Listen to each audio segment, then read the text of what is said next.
Hello everyone, welcome once again to my channel. It's your boy Luis Portelles, and for today's video we have a very special one because we are going to be talking about Miss Grand International 2021, but more precisely about Samantha Panlilio's chances of snatching the title this year. I know this is going to be a fun conversation because I have so many different points that I would like to address, that I would like to cover. We're going to talk about her journey so far within Binibining Pilipinas, her experience, the expectation, the relationship with Miss Grand International, and most importantly, the key role that the fandom will play this year in particular to put all chances on her side of getting the title. And you might be wondering why I decided to make this video in the first place. And the reason for that is, of course, I want to show all my love and support to Samantha, but actually I really feel close to her. I really like her a lot because I had the pleasure to meet her really early on during Binibining Pilipinas. She was actually my second interview ever. Can you imagine that?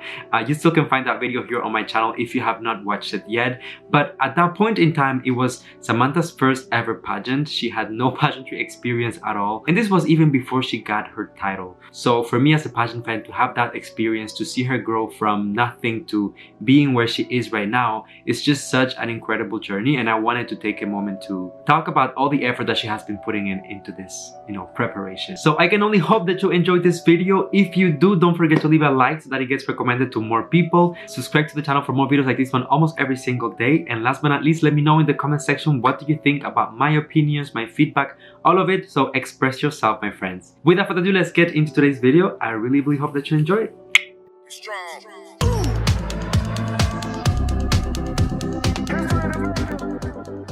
Alright, so let's get right into it. Let's start by talking about some of the strengths of Samantha Panlilio and some of the things that I actually think that she needs to keep in mind as well as she is going through the competition. So, you know what, let's just get into the technique at first. When I think of the technical side of things for Samantha Panlilio, I feel like the pasarela was one of the things that we were really talking about during the Binibining Pilipinas days. I, for some reason, always believed in her and what she could deliver on stage, I never really had a problem with her pasarela wall, but I know some other vloggers out there were not really happy with her pasarela or her facial expressions. I do feel like maybe in the beginning it was a little bit stressful for Samantha because obviously there was a lot of pressure on her. Not only we had this entire storyline of, pageantry in the family, so that she was carrying a legacy already, but also let's not forget that Samantha was representing for Cavite, meaning that she was the candidate #1 of the entire pageant. For each one of the challenges, she would always be the first one to open the entire event, and that, in my opinion, adds an extra layer of difficulty. But in all fairness, when it comes to it, I feel like Samantha has been one of the candidates who has been the most generous to the fans when it comes to sharing information about her preparation on social media. If you go to her Instagram page or her Facebook account, you can find many videos of her preparing, training. You can see the evolution of the walk. And in my opinion, what I take away from those videos is that Samantha has really improved not only the walk, but also the facial expressions and the confidence, which were the main things that people were giving her, a little bit of critical comments for. So seeing all the evolution, I'm honestly reassured because I know that the girl has put in the work. When it comes to Samantha's communication skills, I feel like this was one of her strengths since day one. Samantha can really talk about many things, and she is a very smart girl. It's very hard to make her feel uncomfortable with a certain topic because she can really, argue, and she can really justify her answers, and she has just that smoothness and fluidity when it comes to talking to people that a lot of queens don't have. I'm pretty sure that we can all think of a queen that answers a question and it feels rehearsed or it feels fake. That's really not the case. You just have to think about Samantha's Q&A sessions. I can think of myself, personally, the interview that I had with her ahead of Binibining Pilipinas. I actually filmed a second interview with her, which will be coming out on the channel soon, ahead of Miss Grand International. And what I can tell you is that the girl is a natural. I'm sure that if she is given the chance to speak publicly on the Miss Grand International stage, she will nail it. I have no doubt about it. And I'm just hoping and praying that she's able to place in the competition to a point where she will be able to be part of the Q&A, because I know if she gets to that moment, it will be very hard to deny her the crown. Another thing that I really liked about Samantha from the beginning is that she has a very well-defined advocacy. She was all about sustainability and making sure that we are able to sustain our needs even in times of a pandemic, in times of crisis. I feel like this is not only extremely relevant during the entire COVID situation with the economical mess that most countries are going through, but also when you adapt her advocacy to the Miss Grand International stage, which is all about peace and ending war, I feel like sustainable agriculture is one of the main things in order to support the people and support the country, especially the ones who are recovering from especially like a crisis, something that a war will definitely cause. So although it's not like an obvious link between the advocacy and the purpose of Miss Grand International, I feel like if you find those things in common, she would really be able to include her advocacy and adapt it to a way that will be very appealing for the pageant and for the organizers of the pageant. And like I was telling you, one of Samantha's strengths is her communication skills. So if she is given the chance to talk about her advocacy, to explain it, to really sell it to them, I'm pretty sure that she will be able to get them all on her web. Physically speaking, Samantha Panlilio has been also preparing so much. She has been very vocal since the very beginning of Binibining Pilipinas about her fasting and how she trains and how she prepares for the entire pageant. And I feel like as of right now, when you look at her from the point of view of beauty, from the point of view of fitness, from the point of view of dieting, I feel like she really embodies the essence of a Miss Grand International. In my perception, when I think of Miss Grand International, I really think of a particular type of girl and a specific body type. They look for more of like the model type of girls, like a little bit more fashion. Certain pageants out there are more about like the causes or the advocacy. Some others are more about the purpose or, you know, the facial beauty.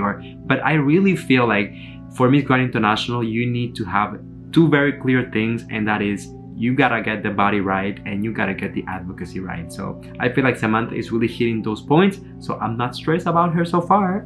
Now, I also wanted to include this point, and although it's not part of the technique part of things, I do still believe that is very important. And obviously, I'm talking about social media. I feel like this year more than ever, it's going to be essential that the fans really support Samantha on social media. And if you are not following her, I will leave her links in the description down below. You can go and follow her on Instagram or Facebook, any platform that you prefer. The reason for that is because increasingly we are seeing that major pageants are tending to pay a lot of attention to the following of the girls, because obviously they want the girls to add value to the organizations. They want to get visibility, and the purpose of it all, don't forget that a pageant is still a business. They want to grow year over year. So I feel like if anything, just like the fans did with Maureen Montaigne, they should do the same type of campaign to increase Samantha Panlilio's numbers. Not that they are low by any means, but I definitely feel like there is still some room for improvement. And with the type of quality content that she has been putting out there, honestly, look at her photos, look at her videos. It's just like top-notch quality professionalism. The girl is really putting a lot of work, and I do believe that she does deserve the support. Otherwise, I wouldn't be sitting in front of the camera telling you all of this. Next on my list of things that I feel like Samantha needs to keep in mind is taking care of her mental health. And the reason that I mentioned this is because obviously competing for the Philippines already is a big thing. Like, there is a lot of pressure, there is a lot of expectation to a degree that I feel like most countries don't have, because pageantry is not really that big in most countries, but Philippines is one of the exceptions for that. Also, keep in mind that this is Samantha's first ever international pageant, so this is something big. This is actually huge, and she's not going to any pageant. Miss Grand International, we have been talking about this for a while now, but it's one of the pageants that it's really growing very fast, especially for being so new. It has been able to capture the attention of a lot of fans worldwide. Therefore, the amount of pressure, it also increases exponentially because of the amount of people watching you. On top of that, when you think of the other girls that have been competing so far from Binibining Pilipinas, both of them already have a title. Both of them were winners of the respective pageants. Of course, I'm talking about Cinderella Obenira and Maureen Montaigne, who did amazingly well during their respective pageants. Indirectly, and I'm pretty sure that no one went to Samantha and were like, hey, we expect you to win, but indirectly, I'm pretty sure that she also feels the pressure of having to go against that. You know, when you see the crowned queens from your batch doing so well, you obviously want to do just as well to make everyone proud. And I just hope that, yes, Samantha is taking into consideration this pressure, but I hope that she's not letting it get to her head, because it can be quite toxic sometimes to compare yourself to others. I just hope that she goes there to MGI and she does the best that she possibly can, that she feels proud of whatever she delivers, and most importantly, that she makes her people proud as well. But no need for comparing, and especially I hope that's something that the fans keep in mind as well. Being kind to your candidate goes a long way, because sometimes when the candidates are not focused, when the candidates are going through a lot of stress and anxiety, a lot of times can be caused by the fans, because they fear the reaction, they fear the backlash. So it's important that no matter what, Samantha feels first and mostly love and support from the people who are backing her. Last but not least, I wanted to talk about the extremely important role that the fans are going to be playing this year during this edition in particular. And that is because, as I was telling you earlier, increasingly these organizations are paying attention to the number of followers, to the number of likes, shares, comments, and all of that. But they also want to become more relevant, more important within the pageant world. So for this and many more reasons, as I was telling you, it's important that the fans are there to support and back their candidates as much as they possibly can. If you have not voted for Samantha on the Facebook page for MGI, please go ahead and do so, because that is officially, as of right now, that is how we are starting the entire pageant. So what you need to do pretty much is just go on the Facebook page of Miss Grand International, scroll through the photos of the girls, and you have to like and share Samantha's photo. If you give a like, that counts as 1 vote. If you share, that will count as 3 votes. So you already know what to do. Same thing goes for her Instagram. If you are not following her yet on her Instagram page, please go ahead and do so, because she will need, the support.